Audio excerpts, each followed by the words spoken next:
ವಿರುದ್ಧ ಸತತ 3 ಪಂದ್ಯಗಳನ್ನ ಗೆದ್ದು ಸರಣಿ ಕೈವಶ ಮಾಡಿಕೊಂಡಿದ್ದಂತ ಟೀಂ ಇಂಡಿಯಾ 4ನೇ ಪಂದ್ಯದಲ್ಲಿ ಬೇಡದೇ ಇರುವಂತ ಪ್ರಯೋಗವನ್ನ ಮಾಡಿ ಸೋಲನ್ನ ಕಂಡಿತು. ಹಾಗೆ ಈಗ ಸರಣಿಯ ಕೊನೆಯ ಪಂದ್ಯಕ್ಕೆ ಸಿದ್ಧವಾಗ್ತಾ ಇದೆ. ಶನಿವಾರ ತಿರುವನಂತಪುರದಲ್ಲಿ 5ನೇ ಮ್ಯಾಚ್ ನಡೆಯಲಿದೆ. ಮಸ್ಟ್ ಅಂಡ್ ಶುಡ್ ಭಾರತ ಈ ಪಂದ್ಯವನ್ನ ಗೆಲ್ಲಲೇಬೇಕಿದೆ. ವಿಕ್ಟರಿ ಟ್ರ್ಯಾಕ್ನಲ್ಲೇ ವಿಶ್ವಕಪ್ಗೆ ಕಾಲಿಡಬೇಕಾಗಿದೆ. ಹಾಗೆ ಭಾರತಕ್ಕೆ ಈ ಪಂದ್ಯವನ್ನ ಗೆಲ್ಲೋದು ಎಷ್ಟು ಮುಖ್ಯನೋ ಅದಕ್ಕಿಂತ ಜಾಸ್ತಿ ಸಂಜು ಸ್ಯಾಮ್ಸನ್ ಪಾಲಿಗೆ ಅಗ್ನಿ ಪರೀಕ್ಷೆಯಾಗಲಿದೆ. ಕಳೆದ 4 ಪಂದ್ಯಗಳಲ್ಲೂ ಕೂಡ ನಿರಾಸೆ ಮೂಡಿಸಿರುವಂತಹ ಸಂಜು 5ನೇ ಪಂದ್ಯದಲ್ಲಾದರೂ ಕೂಡ ಕಮ್ಬ್ಯಾಕ್ ಮಾಡಲೇಬೇಕು. ತವರಿನಲ್ಲೇ ನಡೆಯಲಿರುವಂಥ ಈ ಪಂದ್ಯ ಸಂಜು ಬದುಕಿನ ಹೊಸ ಭವಿಷ್ಯವನ್ನ ನಿರ್ಧರಿಸುತ್ತಾ? ಈ ಬಗೆಗಿನ ಒಂದಷ್ಟು ಮಾಹಿತಿಯನ್ನು ನೀಡ್ತೇನೆ. ನಾನು ಶಾಂತ. ನೀವು ಸುದ್ದಿಯಾನದ ಸಬ್ಸ್ಕ್ರೈಬರ್ ಆಗೋದಕ್ಕೆ ಮರಿಬೇಡಿ.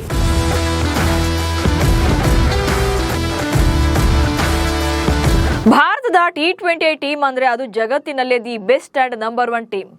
ನಂಬರ್ 1 ಬ್ಯಾಟರ್, ನಂಬರ್ 1 ಬೌಲರ್ ಕೂಡ ಭಾರತದವರೇ. ಅದೆಲ್ಲಕ್ಕಿಂತ ಹೆಚ್ಚಾಗಿ 2024ರ T20 ವಿಶ್ವಕಪ್ ಬಳಿಕ ಒಂದೇ ಒಂದು ದ್ವಿಪಕ್ಷೀಯ ಸರಣಿಯನ್ನ ಸೋತೇ ಇಲ್ಲ. ಅಷ್ಟೇ ಯಾಕೆ ಬ್ಯಾಕ್ ಟು ಬ್ಯಾಕ್ ಪಂದ್ಯಗಳನ್ನೇ ಬಿಟ್ಕೊಟ್ಟಿಲ್ಲ. ಸತತ 13 ಸೀರೀಸ್ಗಳನ್ನ ಗೆದ್ದು ಬೇಟೆಗಾರರ ಬೇಟೆಯಾಡುವಂತ ರಣ ಬೇಟೆಗಾರರಂತೆ ವಿಶ್ವಕಪ್ ಅಖಾಡಕ್ಕೆ ಕಾಲಿಡ್ತಾ ಇದ್ದಾರೆ. 10ನೇ ಆವೃತ್ತಿಯ ಚುಟುಕು ಮಾದರಿಯಲ್ಲಿ ಕಪ್ ಗೆಲ್ಲುವಂತ ಫೇವರೇಟ್ ಟೀಮ್ ಕೂಡ ಇದೆ. ಆದರೆ ವಿಶ್ವಕಪ್ ಹೊಸ್ತಿಲಿನಲ್ಲಿ ಮ್ಯಾನೇಜ್ಮೆಂಟ್ ಮತ್ತು ಅಭಿಮಾನಿಗಳಿಗೆ ಸಂಜು ಸ್ಯಾಮ್ಸನ್ ಅವರ ಕಳಪೆ ಫಾರ್ಮೇ ದೊಡ್ಡ ತಲೆಬಿಸಿಯಾಗಿದೆ. ಮಾಜಿ ಕ್ರಿಕೆಟಿಗರು ಆಲ್ಟರ್ನೇಟಿವ್ ಸಜೆಷನ್ಸ್ ಕೊಡ್ತಿದ್ದಾರೆ. ತಿರುವನಂತಪುರಂನಲ್ಲಿ ಸರಣಿಯ ಕೊನೆಯ ಪಂದ್ಯ ನಡೆಯಲಿದ್ದು ಸಂಜು ಪಾಲಿಗೆ ಒಂಥರ ಫ್ಯೂಚರ್ ಡಿಸೈಡರ್ನಂತೆಯೇ ಕಾಣ್ತಾ ಇದೆ. ಮೊದಲ ಬಾರಿಗೆ ತವರಿನಲ್ಲಿ ಸಂಜು ಅಂತಾರಾಷ್ಟ್ರೀಯ ಪಂದ್ಯ. ನ್ಯೂಜಿಲೆಂಡ್ ವಿರುದ್ಧದ T20 ಸರಣಿಯ ಕೊನೆಯ ಪಂದ್ಯ ಜನವರಿ 31ರಂದು ತಿರುವನಂತಪುರಂನಲ್ಲಿನ ಗ್ರೀನ್ಫೀಲ್ಡ್ ಅಂತಾರಾಷ್ಟ್ರೀಯ ಕ್ರೀಡಾಂಗಣದಲ್ಲಿ ನಡೆಯಲಿದೆ. ಸಂಜು ಪಾಲಿಗೂ ಇದು ತುಂಬಾನೇ ಸ್ಪೆಷಲ್. ಯಾಕಂದ್ರೆ ಇದೇ ಮೊದಲ ಬಾರಿಗೆ ತಮ್ಮ ತವರು ನೆಲದಲ್ಲಿ ಸಂಜು ಅಂತಾರಾಷ್ಟ್ರೀಯ ಪಂದ್ಯ ಆಡ್ತಾ ಇದ್ದಾರೆ. ಸರಣಿಯಲ್ಲಿ ಕಳೆದ 4 ಪಂದ್ಯಗಳಲ್ಲೂ ಕೂಡ ಸಂಜು ಕಡೆಯಿಂದ ಕನ್ವಿನ್ಸಿಂಗ್ ಬ್ಯಾಟಿಂಗ್ ಬಂದಿಲ್ಲ. ಹೀಗಾಗಿ ಪ್ಲೇಯಿಂಗ್ 11ನಲ್ಲಿ ಆಡಿಸಬೇಡಿ ಎನ್ನುವಂತ ಕೂಗು ಕೂಡ ಎದ್ದಿದೆ. ಪ್ರೆಷರ್ನಲ್ಲಿರುವಂತಹ ಸಂಜು ವಿಶ್ವಕಪ್ನಲ್ಲಿ ಆಡಬೇಕು, ಫಾರ್ಮ್ನ ಕಂಡುಕೊಳ್ಬೇಕು ಅಂದ್ರೆ ಇದು ಬೆಸ್ಟ್ ಚಾಯ್ಸ್ ಆಗುತ್ತೆ. ತಿರುವನಂತಪುರಂ ಕ್ರೀಡಾಂಗಣದಲ್ಲಿ ಸಂಜು ಬಾಲ್ಯದಿಂದಲೂ ಆಡ್ತಾ ಇದ್ದು ಈಗ ಭಾರತೀಯ ಜೆರ್ಸಿಯಲ್ಲಿ ಮೈದಾನಕ್ಕಿಳಿಯಲಿದ್ದಾರೆ. ಈ ಪಂದ್ಯಕ್ಕಾಗಿ ಲೋಕಲ್ ಫ್ಯಾನ್ಸ್ ಕೂಡ ಕಾಯ್ತಾ ಇದ್ದಾರೆ. ಪಂದ್ಯದ ಎಲ್ಲಾ ಟಿಕೆಟ್ಸ್ ಕೂಡ ಸೋಲ್ಡ್ ಔಟ್ ಆಗಿವೆ. ಕ್ಯೂರಿಯಾಸಿಟಿ ಬಿಲ್ಡ್ ಆಗಿದ್ದು ಸಂಜು ಹೇಗೆ ಪರ್ಫಾರ್ಮ್ ಮಾಡ್ತಾರೆ ಅನ್ನೋದು ಕೂಡ ಮುಖ್ಯ ಆಗುತ್ತೆ.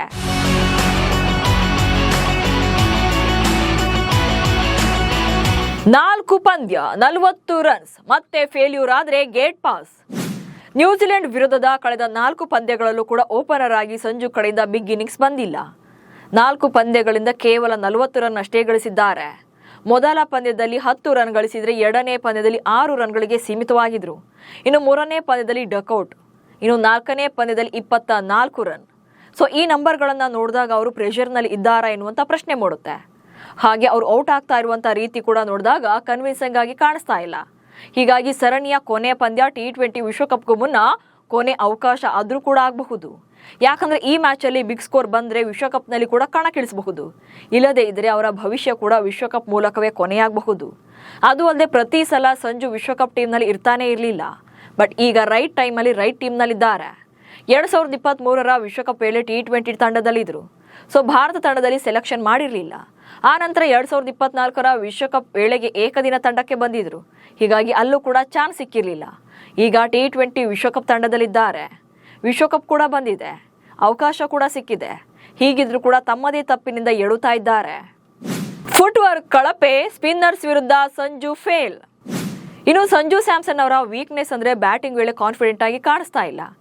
ಎಡಗೈ ಸ್ಪಿನ್ನರ್ಗಳನ್ನ ಫೇಸ್ ಮಾಡೋಕೆ ಕಷ್ಟಪಡ್ತಾ ಇದ್ದಾರೆ. ಇನ್ನು ಸ್ವಿಂಗ್ ಆಗಿ ಬರ್ತಾ ಇರುವಂತಹ ಬಾಲ್ಗಳನ್ನ ಕರೆಕ್ಟ್ ಟೈಮಲ್ಲಿ ಜಡ್ಜ್ ಮಾಡೋಕ್ಕಾಗದೆ ಕ್ಲೀನ್ ಬೌಲ್ಡ್ ಆಗ್ತಿದ್ದಾರೆ. ಹಾಗೆ ಏರಿಯಲ್ ರೂಟ್ ತಗೊಂಡ್ರೂ ಕೂಡ ಅನ್ಕೊಂಡ ಮಟ್ಟಿಗೆ ಅದು ಕನೆಕ್ಟ್ ಆಗ್ತಾ ಇಲ್ಲ. ಬಾಲ್ ಕೂಡ ರೀಚ್ ಆಗ್ತಾ ಇಲ್ಲ. ನೇರವಾಗಿ ಫೀಲ್ಡರ್ಗಳ ಕೈ ಸೇರ್ತಾ ಇದೆ. ಇನ್ನು ಫುಟ್ವರ್ಕ್ ಕೂಡ ತೀರಾ ಕಳಪೆಯಾಗಿದೆ. ವಿಕೆಟ್ ಕೀಪಿಂಗ್ನಲ್ಲೂ ಕೂಡ ಕ್ವಿಕ್ನೆಸ್ ಕಡಿಮೆ ಆಗಿದೆ. ಕ್ಯಾಚ್ಗಳನ್ನ ಮಿಸ್ ಮಾಡ್ತಿದ್ದಾರೆ. ರನ್ಔಟ್ ಅವಕಾಶಗಳು ಕೂಡ ತಪ್ತಾ ಇದ್ದಾವೆ. ಹೀಗಾಗಿ ಅವಕಾಶಗಳು ಸಿಗದೇ ಇದ್ದಾಗ ಜಸ್ಟಿಸ್ ಫಾರ್ ಅಂತ ಧ್ವನಿ ಎತ್ತಿದಂತ ಅದೇ ಅಭಿಮಾನಿಗಳು ಈಗ ತಿರುಗಿ ಬಿದ್ದಿದ್ದಾರೆ. ಮಾಜಿ ಕ್ರಿಕೆಟರ್ಸ್ ಕೂಡ ಸಂಜುಗೆ ಯಾಕಿಷ್ಟು ಅವಕಾಶ ಅಂತಿದ್ದಾರೆ. ಸಂಜು ಕಳಪೆ ಪ್ರದರ್ಶನಕ್ಕೆ ಮಾಜಿ ಕ್ರಿಕೆಟಿಗರ ಪರ ವಿರೋಧ. 2024ರಲ್ಲಿ ಬ್ಯಾಕ್ ಟು ಬ್ಯಾಕ್ ಶತಕ ಹೊಡೆದಿದ್ದ ಸಂಜು 2025ರಲ್ಲಿ ಕಂಪ್ಲೀಟ್ ಆಗಿ ಡಲ್ ಆಗಿದ್ರು. ಒಂದು ಕಡೆ ಅವ್ರದ್ದು ಸ್ಲಾಟ್ ಕೂಡ ಚೇಂಜ್ ಆಗುತ್ತೆ. ಹಾಗೆ ಸಿಕ್ಕಂಥ ಅವಕಾಶಗಳು ಕೂಡ ಅವ್ರ ಪರವಾಗಿರಲಿಲ್ಲ. ಕಳೆದ ವರ್ಷಕ್ಕಿಂತ 20ಕ್ಕಿಂತ ಕಡಿಮೆ ಆವರೇಜ್ನಲ್ಲಿ ರನ್ಸ್ ಬಂದಿದೆ. ಹೀಗಾಗಿ 5ನೇ ಪಂದ್ಯಕ್ಕೆ ಸಂಜು ಅವರಿಗೆ ಅವಕಾಶ ಕೊಡೋದೇ ಬೇಡ ಅಂತ ಭಾರತದ ಮಾಜಿ wicket keeper batter Parthiv Patel ಹೇಳಿದ್ದಾರೆ.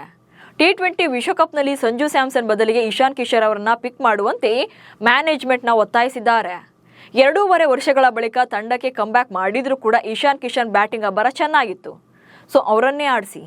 ಕಿಶನ್ ಕೂಡ ವಿಕೆಟ್ ಕೀಪರ್ ಬ್ಯಾಟರ್ ಆಗಿದ್ದು ಅವರ ಕೈಗೆ ಗ್ಲೌಸ್ ಕೊಡಿ ಎಂದಿದ್ದಾರೆ. ಮತ್ತೊಂದು ಕಡೆ ಯುಜ್ವೇಂದ್ರ ಚಹಲ್ ಕೂಡ ಸಂಜು ಅವರ ಫಾರ್ಮ್ ಬಗ್ಗೆ ಪ್ರಶ್ನೆ ಮಾಡಿದ್ದಾರೆ. 3 ಅಥವಾ 4 ವೈಫಲ್ಯಗಳನ್ನು ಒಪ್ಪಿಕೊಳ್ಳೋದು ಕಷ್ಟ ಎಂದಿದ್ದಾರೆ. ಪ್ರೆಷರ್ ಇದೆ ಅಂತ ಸಂಜು ನೆಪ ಹೇಳಬಾರ್ದು. ಅವರ ಹಿಂದೆಯೇ ಇರುವಂಥ ಇಶಾನ್ ಕಿಶನ್ ಸ್ಟ್ರಾಂಗ್ ಆಗಿದ್ದಾರೆ. ಸಂಜು ಸ್ಯಾಮ್ಸನ್ ಹಲವು ವರ್ಷಗಳಿಂದ ಆಡ್ತಾ ಇದ್ದಾರೆ. IPLನಲ್ಲಿ ಅವರು ಮಿಡಲ್ ಆರ್ಡರ್ನಲ್ಲಿ ಆರಂಭ ಮಾಡಿದಂದ್ರೆ ಅವರ ಕರಿಯರ್ನ ಆನಂತರ ಓಪನರ್ ಆಗಿ ಬರ್ತಾರೆ. ಅದು ಅಲ್ಲದೆ 10 ರಿಂದ 12 ವರ್ಷಗಳ ಕಾಲ ಅಂತಾರಾಷ್ಟ್ರೀಯ ಕ್ರಿಕೆಟ್ನಲ್ಲಿ ಆಡಿರುವಂಥ ಅನುಭವ ಇದೆ. ಸೊ ಇಷ್ಟು ವರ್ಷ ನೀವು ಮ್ಯಾಚ್ ಆಡಿದ ನಂತರ ಕೂಡ ಪ್ರೆಷರ್ ಅನ್ನೋದು ಒಂದು ನೆಪ ಆಗಬಾರ್ದು. ಈಗಾಗಲೇ ನ್ಯೂಜಿಲೆಂಡ್ ವಿರುದ್ಧ 4 ಅವಕಾಶ ಸಿಕ್ಕಿವೆ. 1 ಅಥವಾ 2 ಫೇಲ್ಯೂರ್ಗಳನ್ನು ಒಪ್ಕೊಳ್ಬಹುದು. 3 ಅಥವಾ 4 ಪಂದ್ಯಗಳಲ್ಲಿ ಆಗೋದಿಲ್ಲ. ಬ್ಯಾಕಪ್ ಆಗಿರುವಂಥ ಕಿಶನ್ ಕೂಡ ಕಾಯ್ತಾ ಇದ್ದಾರೆ ಎಂದಿದ್ದಾರೆ. ಹೀಗಿದ್ರೂ ಕೂಡ ಮಾಜಿ ಆಟಗಾರ ಸುರೇಶ್ ರೈನಾ ಸಂಜು ಬೆನ್ನಿಗೆ ನಿಂತಿದ್ದಾರೆ. ಸೂರ್ಯಕುಮಾರ್ ಯಾದವ್ ಫೇಲ್ಯೂರ್ ಆದಾಗಲೂ ಕೂಡ ಸಾಕಷ್ಟು ಅವಕಾಶ ಕೊಟ್ಟಿದ್ದಾರೆ. ಈಗ ಸಂಜು ಕೂಡ ಹೋರಾಟ ಮಾಡ್ತಾ ಇದ್ದಾರೆ.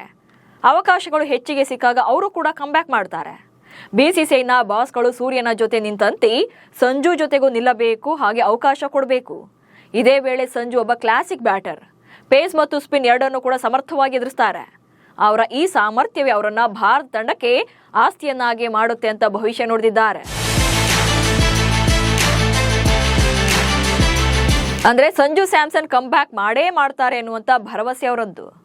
ಸಂಜು ಬಗ್ಗೆ ಇಲ್ಲಿ ಯಾರು ಎಷ್ಟೇ ಪರ ವಿರೋಧ ಮಾಡಿದ್ರೂ ಕೂಡ ತಂಡದಲ್ಲಿ ಉಳಿಬೇಕು ಅಥವಾ ಬಿಡಬೇಕು ಅನ್ನೋದನ್ನ ಅವರ ಬ್ಯಾಟಿಂಗ್ ಡಿಸೈಡ್ ಮಾಡುತ್ತೆ.